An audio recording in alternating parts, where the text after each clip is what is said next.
표현하셨습니까? 하나님의 충만한 은혜가 여러분의 심령마다 이 시간 임하기를 주님의 이름으로 소원합니다.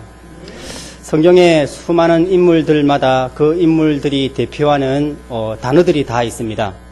모세 하면 여러분 어떤 단어가 떠오릅니까? 모세 하면 출애굽, 지도자 뭐 이런 단어가 떠오르고, 그리고 베드로 하면 수제자 이런 단어가 있습니다. 그리고 아브라함 믿음이죠.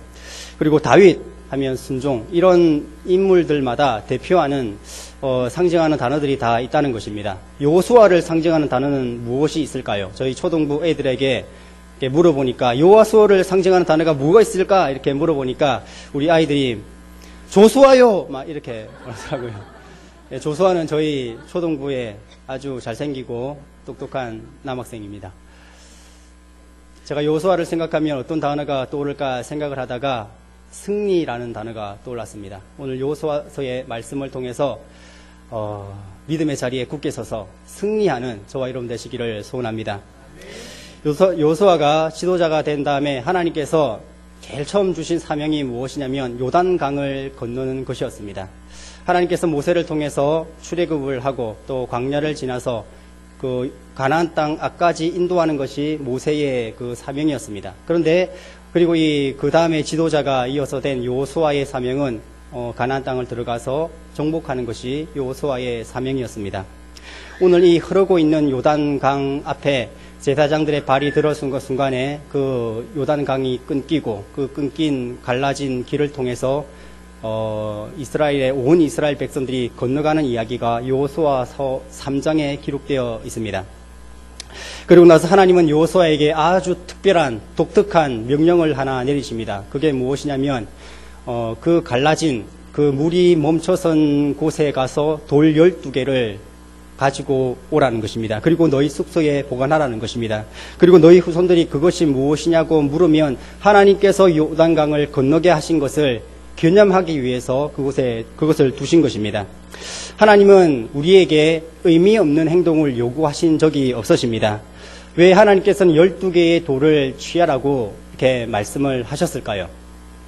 오늘 말씀을 통해서 12개의 돌을 취하라고 하신 하나님의 그 의미가 무엇인지 묵상하고 우리에게도 아주 중요한 그 의미가 있다는 것을 우리가 가슴에 새기고 또 믿음의 자리에 설 수 있는 우리 모든 성도님들이 되시기를 바랍니다. 4장 3절입니다.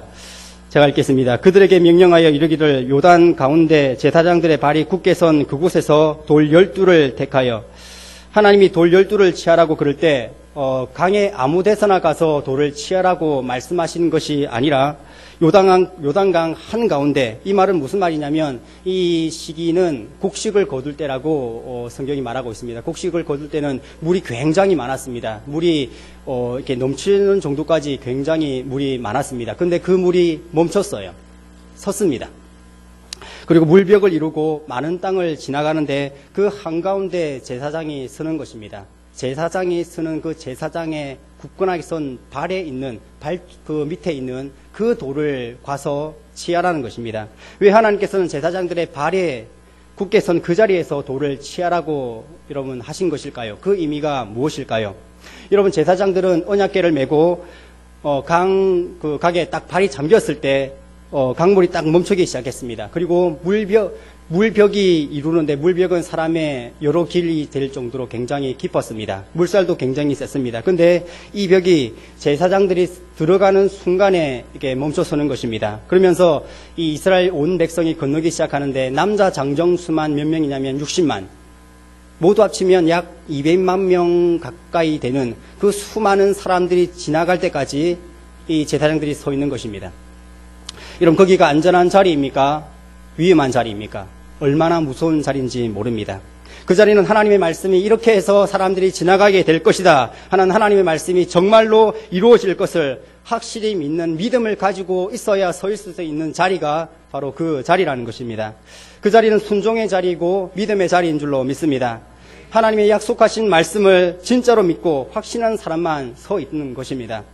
여러분, 왜 믿음의 자리가 중요한 것입니까? 하나님께서는 왜 믿음의 자리를 이렇게 중요하게 여기시는 것입니까? 그 가운데 있는 그 자리, 제사장들의 발이 굳게 선 그 믿음의 자리에 가서 돌을 주워와라.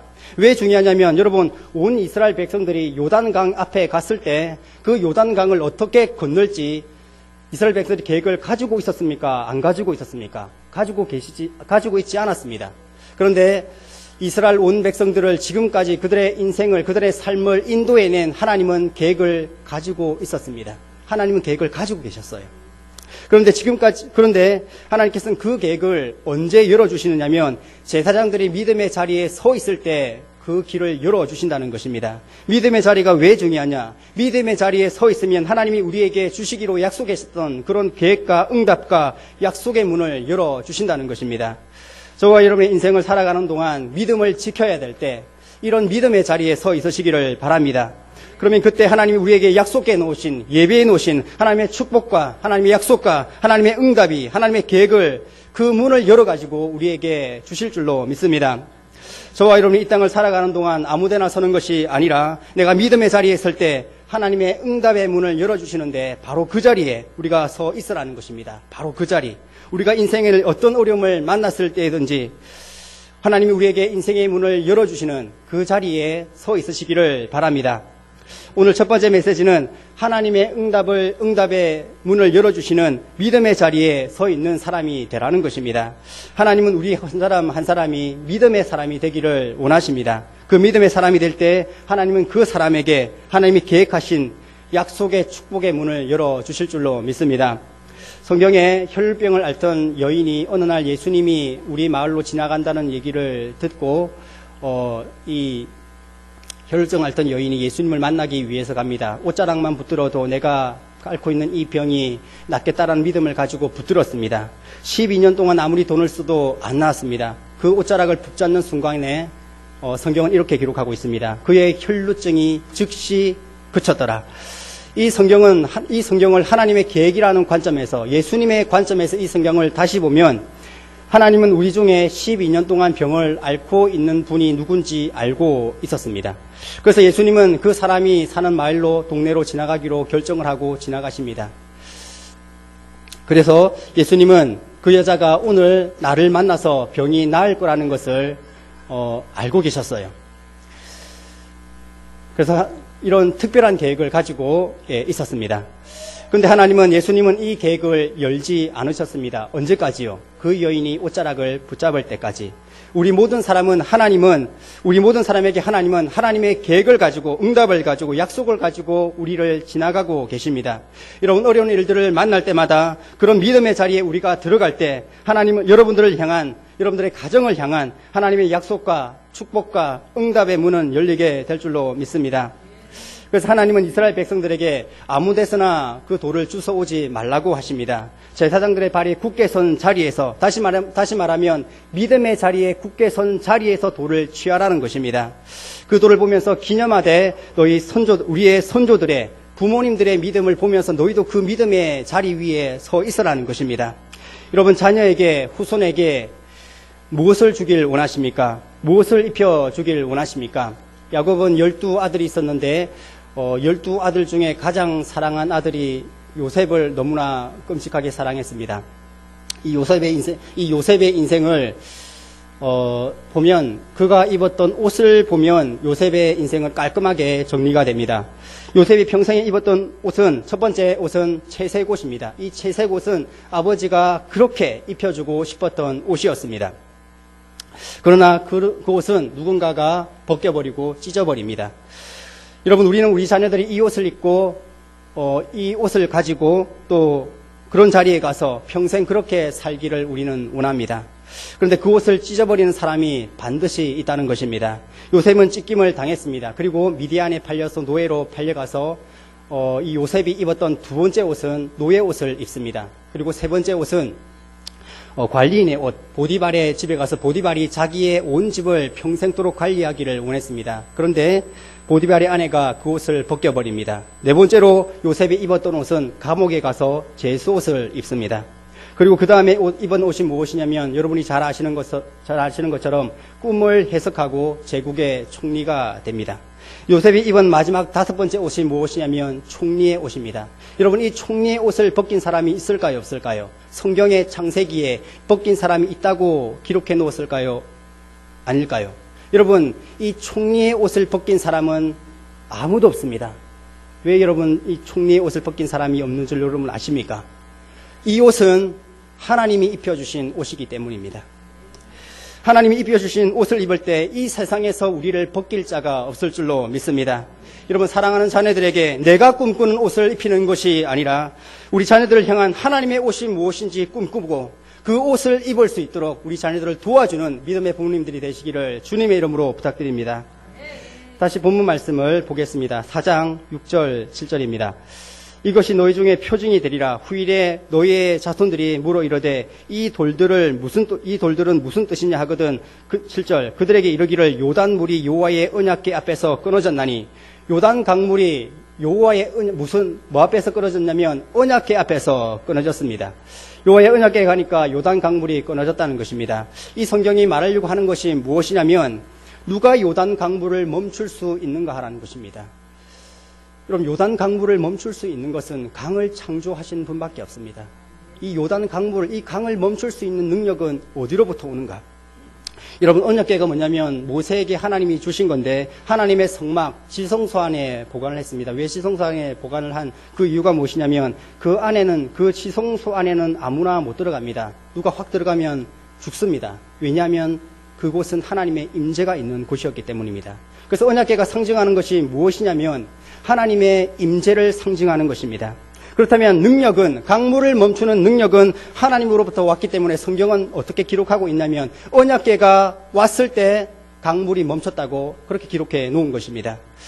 여러분, 하나님의 능력이 나타나는 곳에는 모든 것이 다 끝나버립니다. 정말로 하나님을 그렇게 거역한 사람에게도 하나님의 임재 한번 나타나시면 그 사람 바로 쓰러지게 되어 있습니다. 7절 후반절에 곧 언약궤가 요단을 건널 때 요단물이 끊어졌으므로 언약궤가 요단을 건널 때 그 요단 강물이 끊어졌다는 것입니다.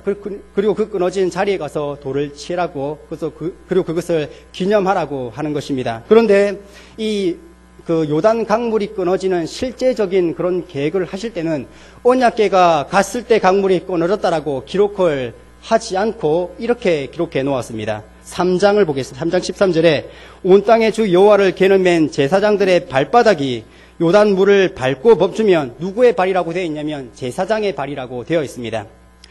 제사장들의 발이 물을 밟고 멈추면 요단 물 곧 위에서부터 흘러내리던 물이 끊어지고 한 곳에 쌓였으리라. 이렇게 하나님께서 약속하시는 것입니다. 그리고 14절입니다. 백성이 요단을 건너려고 자기들의 장막을 떠날 때에 제사장들은 언약궤를 메고 백성 앞으로 나아가니라. 15절 요단이 곡식 거두는 시기에는 항상 언덕에 넘치더라. 궤를 맨 자들이 요단에 이르러 궤를 맨 제사장들의 발이 물가에 잠기자. 16절 그 위에서부터 흘러내리던 물이 그쳐서 사라단에 가까운 매우 멀리 있는 아담성을 변두리에 일어나 한 곳에 쌓이고 아라바의 바다 여매로 향하여 흘러가는 물은 온전히 끊어짐에 백성이 요리고 앞으로 바로 건널세. 여러분, 3장 15절에서는 뭐 때문에 강물이 멈췄냐고 했냐면 제사장들의 발이 잠기는 순간에 멈췄다고 기록되어 있습니다. 그런데 4장에서는 뭐가 중요하냐면 언약궤가 중요합니다. 그런데 3장에서는 지금 3장에서는 뭐 때문에 멈췄냐가 되어 있냐면 제사장들의 발이 물가에 잠기는 순간에 이렇게 멈췄다고 되어 있습니다. 능력은 하나님으로부터 온다고 했습니다. 그런데 3장에서는 제사장들의 발이 중요한 거예요. 여러분, 하나님은 실수가 없으신 분이죠. 그렇다면 3장에서는 제사장들의 발이 강조되고 4장에서는 언약궤가 강조되고 여기에는 어떤 메시지가 있을까요? 여기에는 하나님의 아주 특별하고 중요한 메시지가 우리에게 있는 것입니다. 3장 13절을 다시 보면 온 땅에 주 여호와의 궤를 맨 제사장들의 발바닥이 요단 물을 밟고 멈추면 제사장들의 발이 요단 강에 밟고 멈추는데 여러분, 그냥 발이라고 말씀하는 것이 아니라 언약궤를 맨 제사장들이라고 되어 있습니다. 여러분, 언약궤를 맨, 여러분, 능력은 하나님으로부터 오는데 하나님의 언약궤를 맨, 다시 말해서 하나님의 임재를 맨, 하나님의 능력을 맨 제사장들이 가는 것입니다. 우리가 인생을 걸어갈 때 여러분, 이 제사장들, 이 사람에게는 능력이 없어요. 요단강을 가를 능력이 이 사람에게는 없습니다. 그런데 이 사람에게는 뭐가 있습니까? 하나님의 임재를 상징하는 하나님의 언약궤가 있다는 것입니다. 오늘 두 번째 주시는 하나님의 메시지가 무엇이냐면 하나님의 임재가 머무는 사람이 되라는 것입니다. 언약궤를 메고 여러분 언약궤가 중요한 것입니다.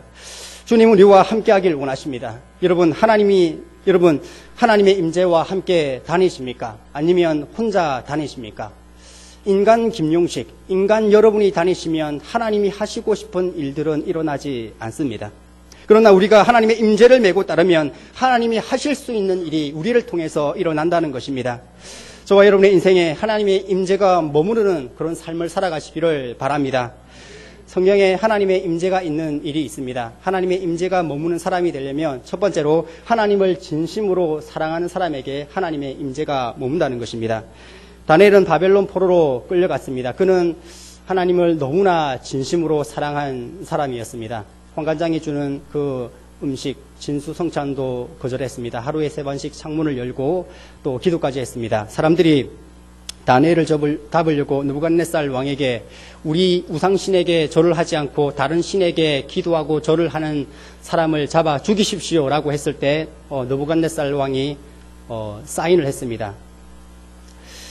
알고 보니까 자기가 다른 신에게 기도하는 사람에게 사자굴에 넣어버리자고 이렇게 신하가 이렇게 꼬였습니다. 그래서 사인을 하고, 그런데 알고 보니까 자기가 사랑하는 똑똑한 다니엘이 그렇게 기도하고 있다는 것을 안 것입니다. 느부갓네살 왕이 마음이 아프지만 자기가 약속한 것이기 때문에 이 다니엘을 사자굴에 집어넣습니다. 하나님을 사랑한 다니엘이 사자굴에 던져졌을 때 주의 임재가 사자굴에 임합니다. 아침 일찍 새벽에 느부갓네살 왕이 뛰어가가지고 다니엘아 부를 때 여러분 다니엘이 뭐라고 한 줄 아십니까? 왕이시여 내가 살아있습니다. 어떻게 네가 살아있느냐? 주님께서 천사를 보내서 사자의 그 입을 봉하였습니다. 하나님을 진심으로 사랑한 사람에게 하나님의 임재가 있다는 사실을 여러분 잊지 마시기를 바랍니다. 그리고 두 번째로 하나님의 임재가 머무르는 사람이 되려면 정결해야 된다는 것입니다. 다윗이 간음죄를 범하였습니다. 그리고 나단 선지자를 통해서 책망을 받고 슬픔 속에 잠겨서 기도한 시가 시편 51편의 시입니다. 이 시편을 보면 이렇게 되어 있습니다. 나를 정결하게 해달라고, 우슬초로 나를 씻어달라고. 그리고 이런 말도 있습니다. 주의 성령을 거두지 마옵소서. 여러분 이 말이 무엇입니까? 주의 임재를 나에게 거두지 말라는 것입니다. 주의 임재를 거두지 말아달라고. 주의 임재가 머물려면 우리가 정결해야 된다는 것입니다. 여러분 언약궤가 갔을 때, 다시 본문으로 들어와서 언약궤가 갔을 때 요단강이 멈췄다고 4장에서 말씀하시는 하나님께서 3장에서는 언약궤를 맨 제사장들의 발이 중요하다고 되었습니다. 언약궤를 맨 제사장들의 발. 하나님은 하나님의 임재를 통해서 하나님이 하시고자 하는 일들을 이루시는 것입니다. 저와 여러분의 인생에 하나님의 임재가 있기를 바랍니다. 그래서 우리 인생 가운데 하나님이 하시고자 하는 일들을 나타낼 수 있는, 그것을 우리가 볼 수 있는 그런 일들이 우리 인생 가운데 일어나기를 주님의 이름으로 소원합니다. 여러분 얼마나 좋겠습니까? 이 예배 끝나고 집에 돌아가시면 여러분 가정의 직장에 요단강 같은 그런 어려움이 없겠습니까? 오늘 집에 돌아가시면 내 가슴을 답답하게 그렇게 만드는, 우리의 능력으로 해결할 수 없는 그런 수많은 일들이 얼마나 많이 있습니까? 그때 우리가 해야 될 것은 원망과 탄식이 아니라 믿음의 자리에 가서 하나님의 임재를 바라보면서 믿음의 자리에 들어가는 것입니다. 하나님은 하나님이 행하신 일을 하나님이 함께 하시는 사람에게 보여주실 줄 믿습니다. 그런 은혜가 저와 여러분 가운데 있기를 소원합니다. 말씀을 맺겠습니다. 하나님이 이 여호수아에게 지도자를 세우시고 가장 첫 번째 했던 일이, 맡긴 사명이 무엇이냐면 요단강을 지나는 것입니다. 이 요단강을 지나는 이 첫 번째 관문 자체가 무엇이냐면 내 힘으로 할 수 없다는 것을 깨닫는 시간입니다. 무슨 말이냐면 하나님은 사람을 세우실 때, 또 하나님의 계획을 이루어 가실 때 제일 먼저 가르치는 지침이 무엇이냐면 네 힘으로 그것을 할 수가 없다는 것입니다. 하나님의 도우심이 있어야만 내가 이것을 건너갈 수 있다. 하나님의 도우심이 있어야만 내가 이 문제를 너끈히 해결할 수가 있다. 우리 예수 믿는 사람이 꼭 기록해야 될 것이 무엇이냐면 내 인생에 주의 도우심이 절절하게 필요합니다. 라는 것입니다. 여러분의 인생의 가정에 어떤 요단강이 있다 할지라도 하나님의 임재를 메고 믿음의 자리에 굳게 서서 하나님이 행하시는 일을 그 나타내시는 것을 볼 수 있는 축복이 저와 여러분의 인생에, 가정에, 교회에 있기를 주님의 이름으로 간절히 소원합니다.